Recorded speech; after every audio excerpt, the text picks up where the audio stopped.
সকলকে আমার জয়গুরু।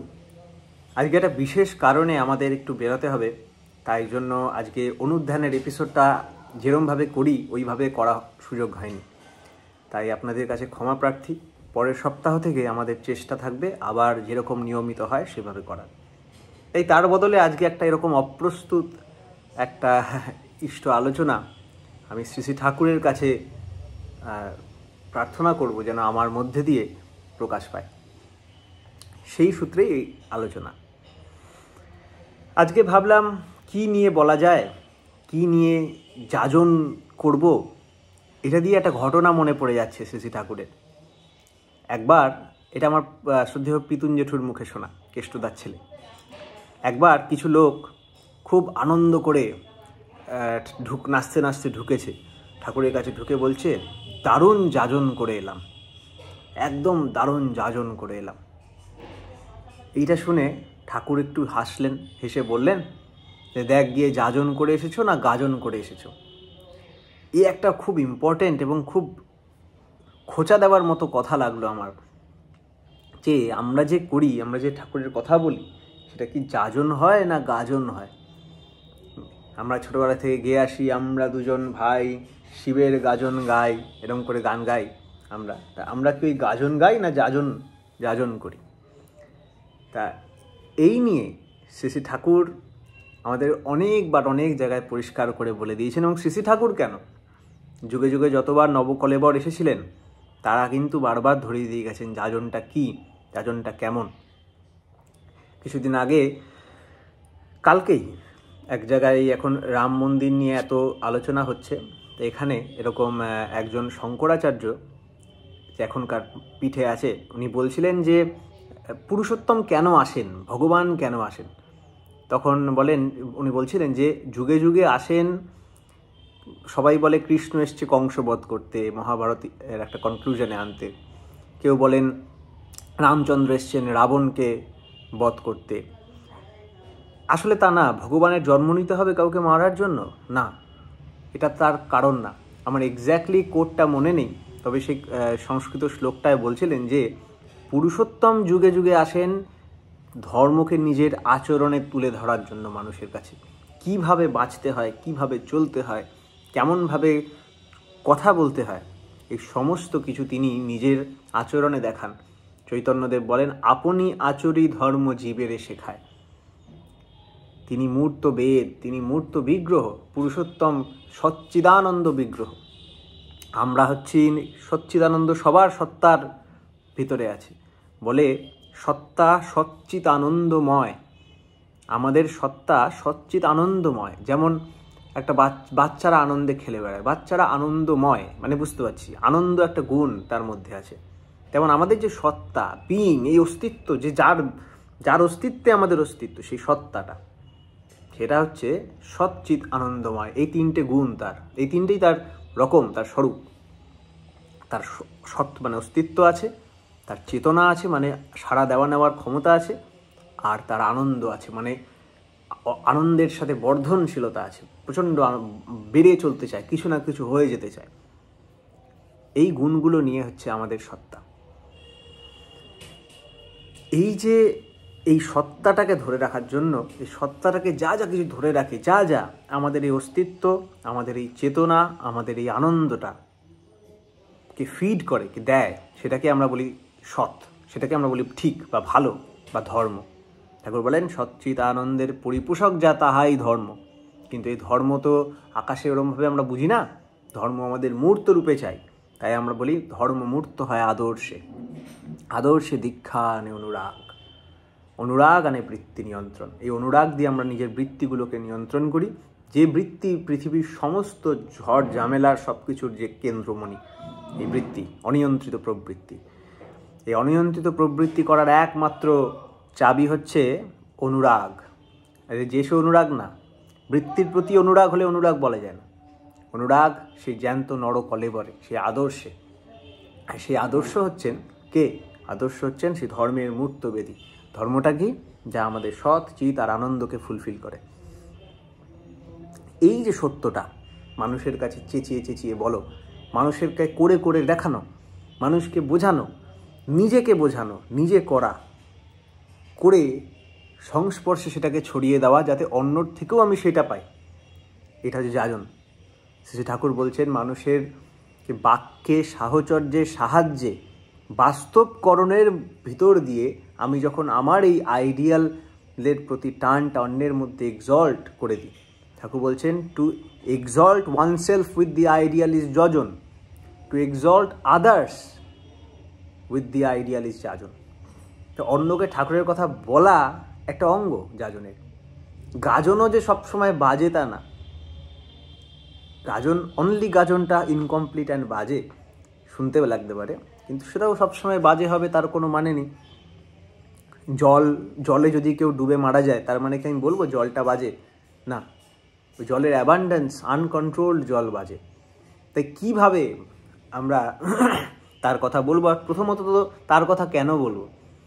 তার কথা বলবো কারণ এর মধ্যেই ওই সচ্চিদানন্দের পরিপোষণা আটকে আছে।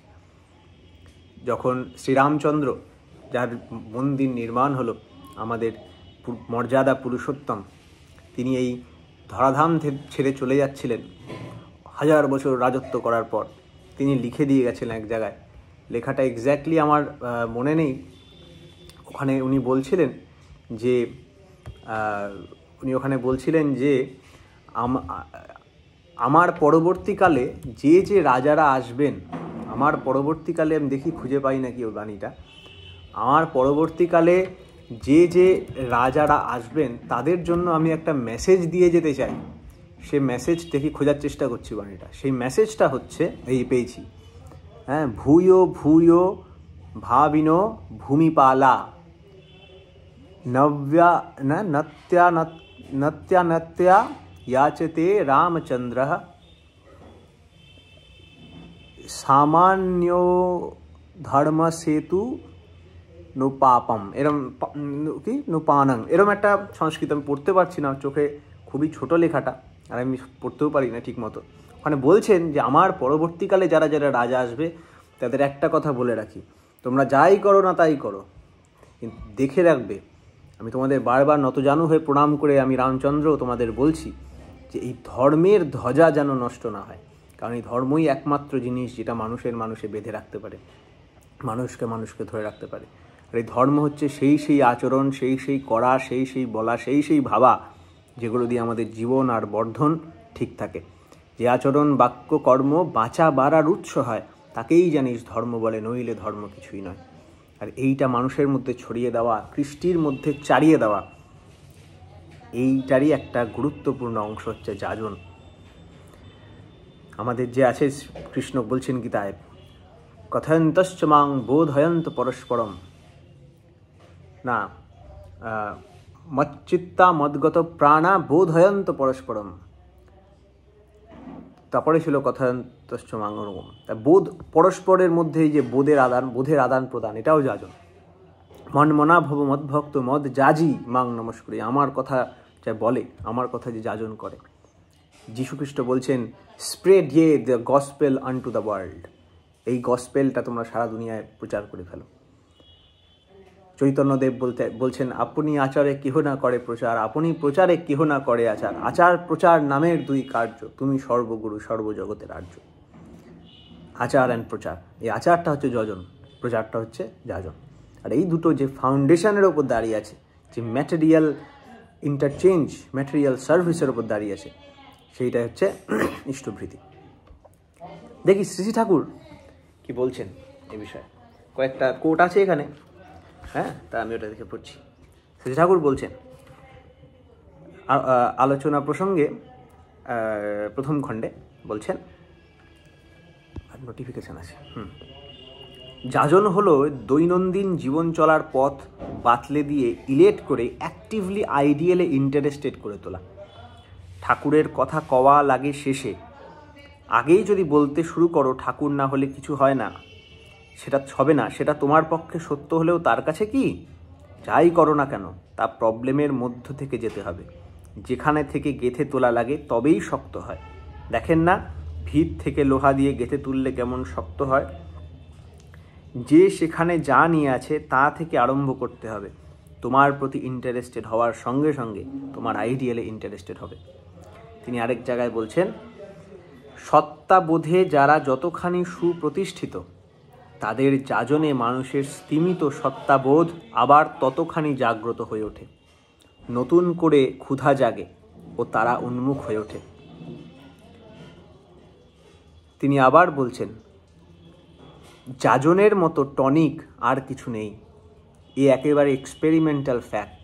খুব শীর্ণ মানুষও যে তার যদি ওই নেশা ধরে, মানে যাজনের নেশা ধরে, এমন একটা ভাইটাল ইলেশন হয় যে শরীর আপনা আপনি সেরে উঠতে থাকে। এটা কিন্তু আমরা দেখি, আমরা নিয়মিত দেখি কীরকম একটা আনন্দ উদ্দীপনায় জেগে ওঠে আমাদের। যাজনে কোনো ক্লান্তি আসে না। তিনি বলছেন আলোচনা প্রসঙ্গে 21 খণ্ডে এক জায়গায় শ্রী শ্রী ঠাকুর বলছেন, ওর সঙ্গে মানে যাজনের সঙ্গে ভাইটাল ফ্লোয়ের যোগ আছে, তাই ক্লান্তি আসে না। ধরো যৌন উত্তেজনার মধ্যেও মানুষের একটা উল্লাস হতে পারে, কিন্তু রেকর্ড করছি 1 মিনিট, কিন্তু যাজনে যে উন্মাদনা তা শরীর মনকে পুষ্ট করে তোলে। যাজনের মতো টনিক খুব কম আছে। আর যাজনের সময় রীতিমতো বোধ করা যায় যে তিনিই যে যোগান দিচ্ছে। ওকে বোধি নিত্য নবীনভাবে উদ্ভিন্ন হয়ে ওঠে। এই যে বুদ্ধি যোগ, এ যেন তারই দান। কারণ আমরা যা কোনোদিন ভাবি না এমন কত কথা তখন মুখ দিয়ে বেরিয়ে যায়। এ তো আমাদের নিত্য এক্সপিরিয়েন্স, এ বিষয়ে কোনো সন্দেহ নেই। তাই একজন শ্রী শ্রী ঠাকুরকে প্রশ্ন করছেন, সেই 21 খণ্ডেই প্রশ্ন করছেন যে আমি তো যাজন ভালো করে করতে পারি না ঠাকুর। আলোচনা প্রসঙ্গে 21 খণ্ড 17/4/1952 ঠাকুর বলছেন, নিজের যত আগ্রহ থাকে, অনুরাগ থাকে, বোধ থাকে, যাজন ততই সুন্দর হয়। তাই সংস্কৃত শ্লোক কয়, মূকং করোতি বাচালং পঙ্গুং লঙ্ঘয়তে গিরিং। শুধু নিজের ধারণা নিয়োজন করতে গেলে চলবে না, যার সঙ্গে কথা বলছো তার ধারণার সঙ্গে সঙ্গত করা লাগে, তার সত্তায় যাতে গেঁথে ওঠে তেমনভাবে পরিবেশন করা লাগে। ঠাকুর বলছেন আলোচনা প্রসঙ্গে 22 খণ্ডে এক জায়গায়, যাজন বড় ভালো জিনিস, যাজন নিত্য করাই চাই। এটা কিন্তু প্রত্যেকের মনে আছে। একটা জায়গায় দাঁড়িয়ে ওই আমাদের উৎসবে, আমাদের বাগুইয়াটি উৎসবে যখন আমাদের বলতে বলা হয়েছিল, ওখানে একটা সম্প্রদায় নিয়ে আলোচনা হয়েছিল। সম্প্রদায়টা ধর্ম নাড়ে। তো সম্প্রদায়, ডাক্তার সম্প্রদায় হয়, কবি সম্প্রদায় হয়, তেমন এই যাজক সম্প্রদায় বলে কিছু হয় না যে এরা ঠাকুরের কথা বলে, এরা ঠাকুরের ওরম, এটা হবে না, এই ক্ষেত্রে চলবে না, ওই টাইপ ফলস। যাজক প্রত্যেকের কাজ, যাজন প্রত্যেকের কাজ, আলাদা কোনো সম্প্রদায় না। খাওয়া দাওয়া প্রত্যেকের কাজ, মোটামুটি পূজা করা, সন্ধ্যা করা প্রত্যেকের কাজ। তেমন ওর কোনো সম্প্রদায় নেই যে এরাই শুধু করবে, ওরম না। যাজন একটা নিত্য করণীয় জিনিস। যে ভালো থাকতে হয়, আনন্দে থাকতে হয়, এরা তার করণীয়। কে আনন্দে থাকতে চায় না, কে ভালো থাকতে চায় না? আপনি ক্রিকেট খেলতে চান, তা আপনি ক্রিকেটার সম্প্রদায়ে যোগ দিতে হবে। আপনি ভালো হতে চান, ভালো থাকতে চান, আনন্দে থাকতে চান, এই ভাইটাল এনার্জি পেতে চান, আপনাকে যাজনে যোগ দিতে হবে। আর এটা সবাই চায়, ক্রিকেটার হতে সবাই চায় না, এইটা সবাই চায়। তাই এইটার জন্য এটার কোনো সম্প্রদায় নেই, প্রত্যেকের নিত্য করণীয়। হ্যাঁ, যাজন বড় ভালো জিনিস। আলোচনা প্রসঙ্গ 22 খণ্ড 24/5/1953 ঠাকুর বলছেন, শ্রী ঠাকুর বিকালে জ্যোতি আশ্রমে কথা প্রসঙ্গে বললেন, যাজন বড় ভালো জিনিস, যাজন নিত্য করাই চাই। এতে মানুষের ব্রেন কিন, ট্যাক্টফুল ও কনসিস্টেন্ট হয়ে ওঠে। গীতায় আছে, ইয়ান্তি মজ্জাজিনো হপি মাম। যাজন করতে গেলে যজন অর্থাৎ নাম ধ্যান ইত্যাদি শতই এসে পড়ে। আত্মসমীক্ষাও চলতে থাকে। হিন্দুদের স্বাভাবিক জীবনচলনা হচ্ছে যজন, যাজন, অধ্যয়ন, অধ্যাপনা, দান, প্রতিগ্রহ, এই সৎকর্ম। বিপ্ররা হলো শিক্ষক, তাই সৎকর্মই তাদের জীবিকা। অন্যান্য বর্ণ এই কর্মের উপর ভিত্তি করে স্ব বর্ণচিত কর্ম করবে। একজন প্রশ্ন করলেন, ঠাকুর কথা প্রসঙ্গে বলছেন, আলোচনা প্রসঙ্গ 19 খণ্ড 1/4/1950। 3টে জিনিস আমাদের বিশেষভাবে করণীয়। প্রথম হলো যজন, অর্থাৎ নাম ধ্যান, পূজাপাঠ, আত্মবিচার, আত্মবিশ্লেষণ ইত্যাদির ভিতর দিয়ে নিজের মনোজগৎকে ইষ্টের ছন্দানুবর্তী করে তোলা। দ্বিতীয়টি হলো যাজন, অর্থাৎ পরিবেশকে ইষ্টের ভাবে ভাবিত করে তাতে যুক্ত করে তোলা। পরিবেশ বাদ দিয়ে আমরা কেউ একলা বাঁচতে পারি না, তাই পরিবেশকে গড়ে তোলার জন্য সক্রিয় প্রচেষ্টা চাই। যাজন তাই আমাদের নিত্য করণীয়। আমাদের প্রত্যেককেই ফিশার অফ মেন হওয়া লাগবে, প্রত্যেককেই বলেছেন। কিরম লিমিটেড 12 জন অ্যাপোস্টল আছে তারাই যাজন করবে না। আপনি ভালো করে দেখুন যীশু খ্রিস্টের জীবনী, ভালো করে দেখুন সবরই কি যাজক ছিল? সবরই যাজক ছিল না, কিন্তু সে কি কম যাজন করে দিয়েছে? আজকেও আমরা গেয়ে যাই, রামা রামা রটতে রটতে बीती रे उमरिया, তাই না? রঘুকুল নন্দন কব आओगी, এই যে এখনও তার যাজনে আমরা অভিভূত হয়ে আছি। এই যাজন সবার, প্রত্যেকের কাজ। আমাদের ঠাকুর বলছেন আমাদের প্রত্যেককেই ফিশার অফ মেন হওয়া লাগবে, আর চাই ইষ্টের ভরণ ও পোষণ। এর ভিতর দিয়ে তার উপর টান গজায় এবং সেই টান আমাদের জীবনের নিয়ামক হয়ে ওঠে। এর কোনোটা বাদ দিলে চলবে না। এটা ভীষণ ইম্পর্টেন্ট। আলোচনা প্রসঙ্গ 19 খণ্ড 1/4/1950।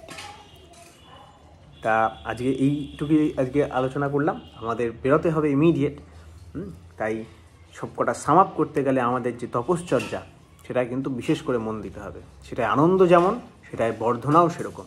সেটা সব কিছু সাম আপ করে বলেছেন যে উষা নিশায় মন্ত্র সাধন, চলাফেরায় জপ, যথা সময় ইষ্ট নিদেশ, মূর্ত করাই তপ। হ্যাঁ, আসছি 1 মিনিট। হ্যাঁ, খুলে দেবো। তা এই হচ্ছে মূর্ত করাই তপ। তা এইভাবে যেন আমরা আমাদের ইষ্টের ছন্দানুবর্তী চলা আমাদের এখানে মূর্ত করতে পারি। আপনাদের সকলের কাছে অনুরোধ, আমাদের এই চ্যানেলটিকে সাবস্ক্রাইব করুন এবং ফলো করুন এবং শেয়ার করুন এই ভিডিওটাকে আরও মানুষের মধ্যে। প্রয়োজন হলে এগুলোকে আপনাদের জন্য ইউজ করুন, আপনার এখান থেকে কেটে নিয়ে ইউজ করুন, কিন্তু বিকৃত করতে পারবেন না। হ্যাঁ, তাই আপনাদের নাম দিয়ে ইউজ করুন, চালান, অন্যান্য জায়গায় ছেড়ে দিন, শেয়ার করে দিন। আপনারা নিজেরা বানিয়ে ছাড়ুন অবিকৃতভাবে। এই সত্যকে এইভাবেই ইষ্টের কাছে, প্রত্যেকের অন্তরে যে ইষ্ট বসে আছে তার কাছে পাঠিয়ে দিন। এই হবে ভয়ঙ্কর মহাযজ্ঞ।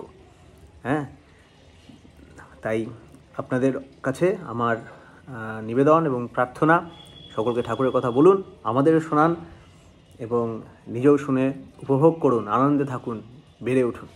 বন্দে পুরুষোত্তমম। শ্রী ঠাকুর একটা কথা মনে পড়ছে, একজন বিশেষভাবে রক্ষা পেয়ে শ্রী ঠাকুরের কাছে লাফাতে এসছেন। এসে বলছেন যে আপনি রক্ষা করেছেন। তখন বলছেন যে আপনি কি ট্রেনে অ্যাক্সিডেন্ট হয়েছিল।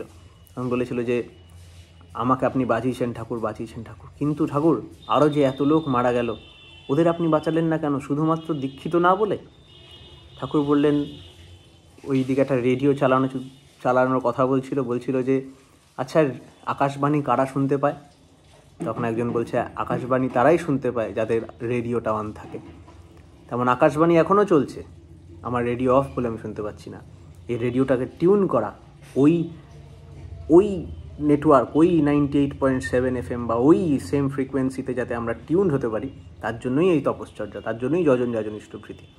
শ্রী ঠাকুর আরেক জায়গায় বলেছেন যে ভগবান আমাদের বাঁচান না, তাহলে তো সবাইকে এমনি বাঁচিয়ে রাখতে পারতো। ভগবানের প্রতি টান আমাদের বাঁচায়, ইষ্টের প্রতি টান আমাদের বাঁচায়। এই ভগবান হচ্ছে ভজন মান যিনি, সেবা মান যিনি, আমাদের উৎসের মূর্ত প্রতীক যিনি। তাই এখানে নাস্তিক আস্তিকের কোনো ব্যাপার নেই, বিশ্বাস অবিশ্বাসের ব্যাপার নেই। যখন সত্যের উদ্ঘাটন হয়, যখন সত্য দেখি, যখন পুনঃ করে সেটা আমার কাছে সত হয়ে ওঠে, তখন অটোমেটিক সেটা আমার স্বস্তির বা আমার অস্তিত্বের একটা অংশ হয়ে যায়। আর সেটাই উপভোগ, সেটাই আত্মবোধ। বন্দে পুরুষোত্তমম। আপনারা ভালো থাকবেন এবং এই ভিডিওটা শেয়ার করে দেবেন। জয় গুরু।